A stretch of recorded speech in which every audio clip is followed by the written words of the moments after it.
Voter list revision को लेकर जबरदस्त सियासी बवाल मचा हुआ है। विपक्ष इसे वोटर्स को लिस्ट से बाहर करने की साजिश बता रहा है तो चुनाव आयोग सफाई दे रहा है। तस्वीर कुछ ऐसी है कि सुप्रीम कोर्ट से लेकर सड़क तक घमासान छिड़ गया है।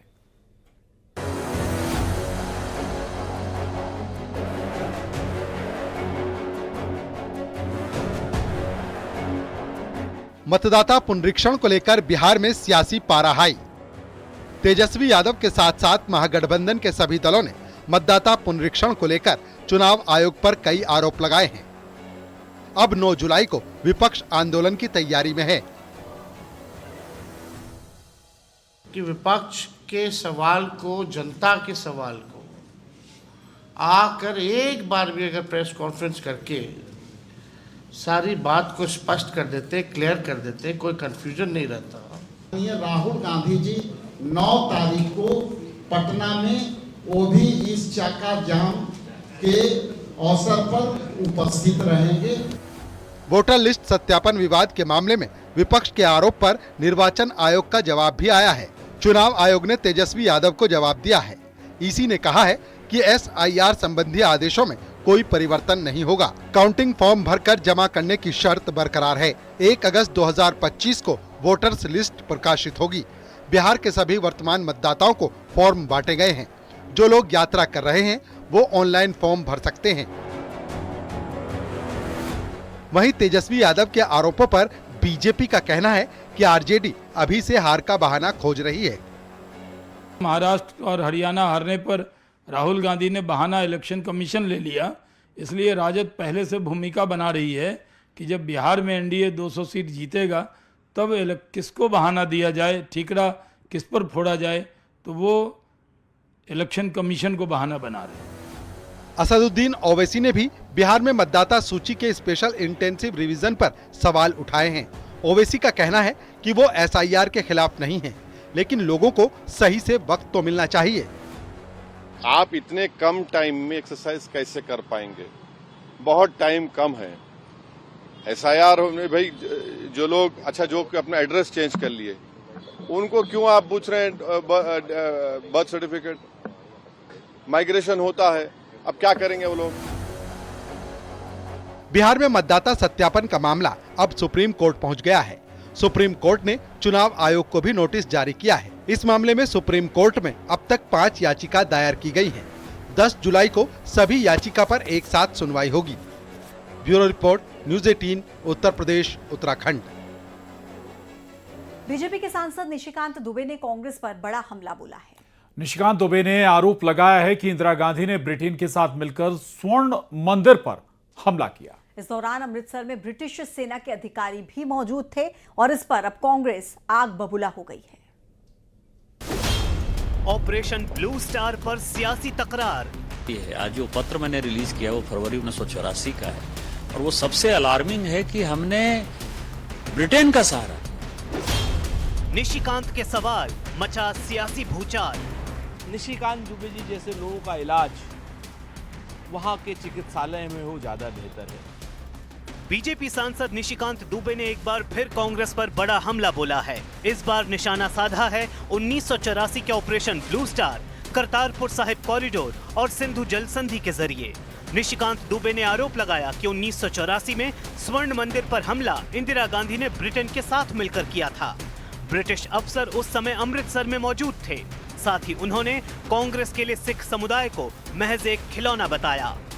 सिखों का जो सबसे पवित्र स्थान है स्वर्ण मंदिर, उसमें आपको पता है कि भिंडरावाला ने कब्जा कर लिया था। भिंडरावाला को कांग्रेस ने पैदा किया, ये पूरी दुनिया जानती है। लेकिन उस स्वर्ण मंदिर को तहस नहस करने में आर्मी का सहारा लिया और उस आर्मी में यदि भारतीय आर्मी भी रहती तो भी बात समझ में आती है। आज जो पत्र मैंने रिलीज किया वो फरवरी 1984 का है और वो सबसे अलार्मिंग है कि हमने ब्रिटेन का सहारा लिया। सिखों के प्रति कांग्रेस की जो मंशा है वो बहुत ही खराब है। उन्होंने 1960 के करतारपुर समझौते को लेकर भी बड़ा दावा किया। उन्होंने कहा कि सरदार स्वर्ण सिंह ने उस समय पाकिस्तान के साथ मिलकर करतारपुर सौंपा। उन्होंने ये भी आरोप लगाया कि कांग्रेस सरकार ने 1960 में सिंधु जल संधि के जरिए भारत का 80% पानी पाकिस्तान को दे दिया। यानी निशिकांत दुबे ने एक तीर से 3-3 निशाने साध दिए। 84 में आपने ब्रिटेन का सहारा लिया और उस वक्त आपने क्या किया? ज्ञानी जैल सिंह जी को भारत का राष्ट्रपति बना दिया, सिखों को लॉलीपॉप दिखा दिया, कठपुतली दे दिया। और जब सिख दंगे की बात आगे बढ़ी और आपको लगा कि कांग्रेस के बड़े बड़े नेता इसमें फंसे हुए हैं, एच.के. भगत जी फंसे हुए हैं, जगदीश टाइटलर फंसे हुए हैं, सज्जन कुमार जी फंसे हुए हैं, जिनको सबों को सजा हुई है, इसलिए मैं ये बातें कह रहा हूं, तो आपने 2004 में सिखों को फिर से एक कठपुतली जो है माननीय प्रधानमंत्री मनमोहन सिंह जी दे दिया। तो सिखों के साथ आप अन्याय कर रहे हैं। कांग्रेस ने निशिकांत दुबे के सवाल पर पलटवार किया है। कांग्रेस नेता सुरेंद्र राजपूत ने कहा कि निशिकांत दुबे का दिमागी संतुलन बिगड़ गया है।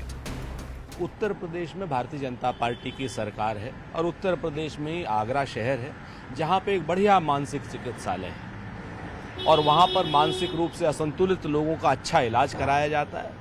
चिकित्सालय तो हम लोगों ने खैर बढ़ाया था, बनाया था, लेकिन आज की डेट में योगी आदित्यनाथ जी की सरकार उसको चला रही है। तो निशिकांत दुबे जी जैसे लोगों का इलाज वहां के चिकित्सालय में हो ज्यादा बेहतर है।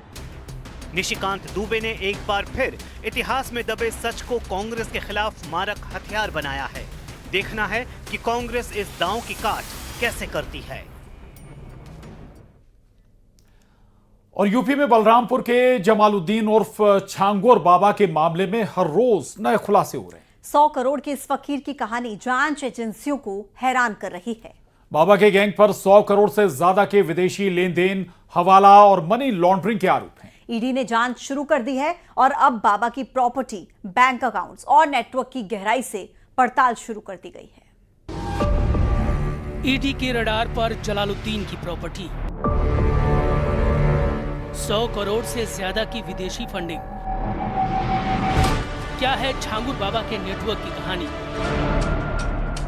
जलालुद्दीन उर्फ छांगुर बाबा की गिरफ्तारी के बाद से पुलिस एक एक किरदार की तलाश में जुटी है, लेकिन उससे पहले इस अवैध धर्मांतरण के सनसनीखेज मामले में प्रवर्तन निदेशालय की छाया भी पड़ चुकी है, क्योंकि सबूत बता रहे हैं कि जलालुद्दीन जिस नेटवर्क को ऑपरेट कर रहा था, उस नेटवर्क में 100 करोड़ से ज्यादा की विदेशी फंडिंग की खबर है।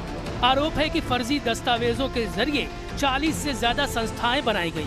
उन्हीं संस्थाओं के नाम पर 40 बैंक अकाउंट से विदेशी फंडिंग का खेल किया गया। जलालुद्दीन उर्फ छंगूर बाबा के अवैध धर्मांतरण के मामले में ईडी की तो एंट्री हो सकती है और इस पूरे मामले में एनआईए की भी एंट्री हो सकती है, क्योंकि ये पूरा मामला विदेशी फंडिंग, टेरर फंडिंग से जुड़ा हुआ है। इसीलिए ईडी के बाद एनआईए की भी एंट्री हो सकती है। मेरे पास इस वक्त वो तमाम डॉक्यूमेंट्स हैं, वो डॉक्यूमेंट्स जहां से फाइनेंशियल ट्रांजैक्शंस हुए हैं, यानी विदेशों से जो पैसे आए हैं, वो तमाम डॉक्यूमेंट्स हैं यहाँ पर आप देख पा रहे हैं। और डॉक्यूमेंट्स में सबसे ऊपर आप देखिए 16 करोड़ का जिक्र है। ये 16 करोड़ जो है पुणे में जो है, यहाँ पर देखिए ग्राम पंचायत लोनावला, तहसील मावल, जिला पुणे में ये प्रॉपर्टी खरीदी गई है। यानी ये जो विदेशों से फंडिंग आता था, उस फंडिंग से जो है ये लगातार प्रॉपर्टीज वगैरह भी ये गैंग खरीदता था। यही वजह है कि प्रवर्तन निदेशालय छांगुर बाबा की संपत्तियों की जांच के लिए अब सारा ब्यौरा एटीएस से ले रहा है, ताकि ये पता लगाया जा सके कि जलालुद्दीन उर्फ छांगुर बाबा की आलीशान कोठियों और लग्जरी गाड़ियों का हिसाब किताब क्या है। यूपी में अवैध धर्म परिवर्तन के इस बड़े रैकेट की शुरुआत तब उजागर हुई जब विश्व हिंदू रक्षा परिषद के राष्ट्रीय अध्यक्ष गोपाल राय ने इसका भंडाफोड़ किया। गोपाल राय खुद जलालुद्दीन उर्फ छांगुर बाबा के गोंडा स्थित घर पहुंचे और वहां से मिले फर्जी दस्तावेजों और धर्मांतरण से जुड़े कागजात प्रशासन के सामने रखे। शुरुआती जांच में पता चला कि छांगुर बाबा और उसके गैंग ने फर्जी संस्थाएं बनाई और इनके जरिए अवैध फंडिंग और धर्मांतरण का जाल बिछाया।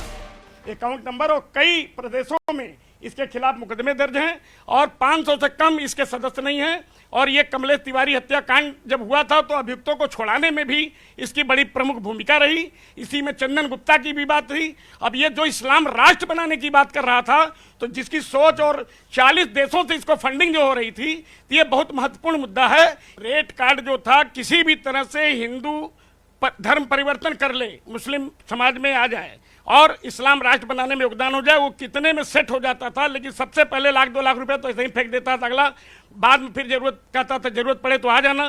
तो और लोग जाते थे कि भाई कुछ हमको बाबा देगा, तो लोगों को पैसा देते देते जब धर्म परिवर्तन की बात आती थी तो वो अपना शुरू हो जाता।